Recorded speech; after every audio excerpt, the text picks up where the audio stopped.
The Revolutionary War begins with a crash of musket fire on April 19, 1775, as patriots fight for their rights and liberties in opposition to the King and British Parliament. Following the fighting at Lexington and Concord, Patriot forces from New England surround Boston and lay siege to the town. To break the Patriots' hold, British forces formed their plan to secure the higher ground of Charlestown and Dorchester Heights.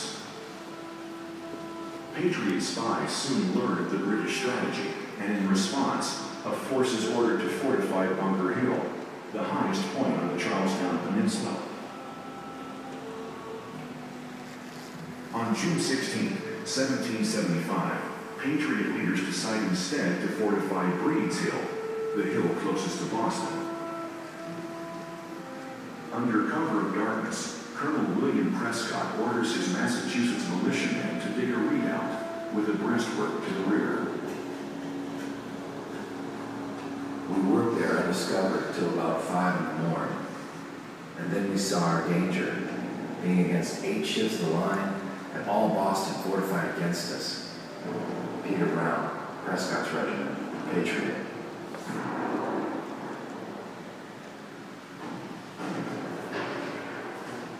Immediately a cannonading began on those works and on the enemy wherever they could be discovered within reach of their guns. I'm Halton, British Loyalist. In the afternoon of June 17th, British soldiers under General William Howe's command land at Moulton's Point. Patriot leader Colonel William Prescott sends Connecticut troops under Captain Thomas Knowlton to oppose them. New Hampshire regiments under Colonel John Stark join them and fortify a position near the Mystic River. The Patriot line is now complete. The troops were no sooner ashore than it was instantly perceived the enemy was very strongly posted. British General William Howe. British troops come under fire from Patriot snipers hidden in Charlestown.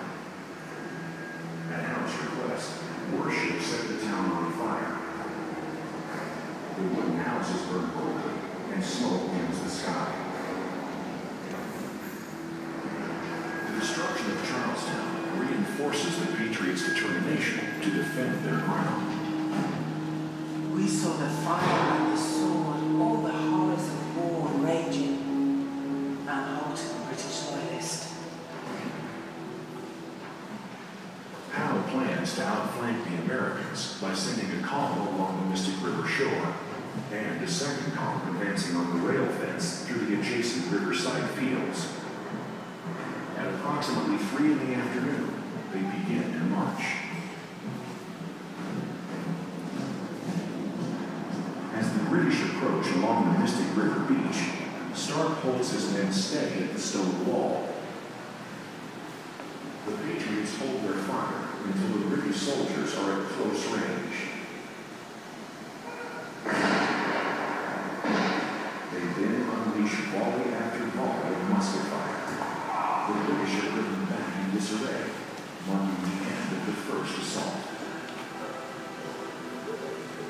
Where the day before the mowers had swung the scythe in peace, lay the dead, as thick as sheep in fold. Colonel John Stark, Patriot. The British quickly regroup to attack again. In the heat of the afternoon, Howe sends his forces up the thick grassy fields, marching in battle-line formation over rough terrain. Again, the Patriots hold their fire until close range. They let loose, creating confusion among the British infantry. Their lines broken, the British flee once more to lower ground, marking the end of the second assault. With renewed determination, Howe orders a third attack. This time, he instructs his men to remove their heavy packs and make a bayonet charge against the redoubt and breastwork.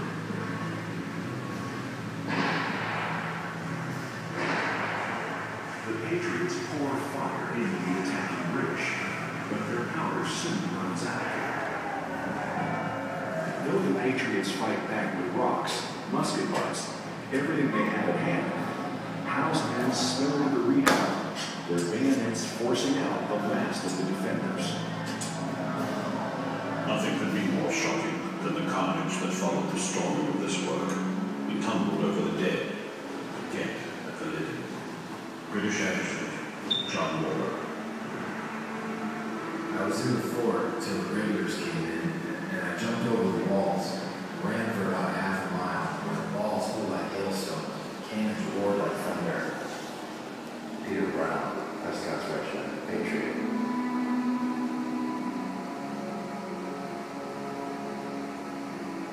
The British win the day, but at great cost. Half of their forces have been killed or wounded. I freely confess to you when I look to the consequences of it in the loss of so many brave officers. I do it with horror. The success is too dearly bought. British General William Howe. Stunned by the day's events, the British camp on the battlefield, allowing the Patriot militia to return safely to Cambridge. We were exultant to see the flight of our enemies, but in the evening the streets were filled with the wounded and the dying, the sight of which with the lamentations of the women and children over their husbands and fathers pierced one to the soul. Anne Halton, British loyalist. If we should be called to action again, I hope to have the courage and strength to act my part valiantly in defense of our liberties and our country. Peter Brown, Prescott's Regiment, Patriot. Though the British gain the hills, the war continues. And the colonists have sent a clear message that they will stand up and fight for their beliefs. The day, perhaps the decisive day, is come, on which the fate of America depends. Abigail Adams, Patriot.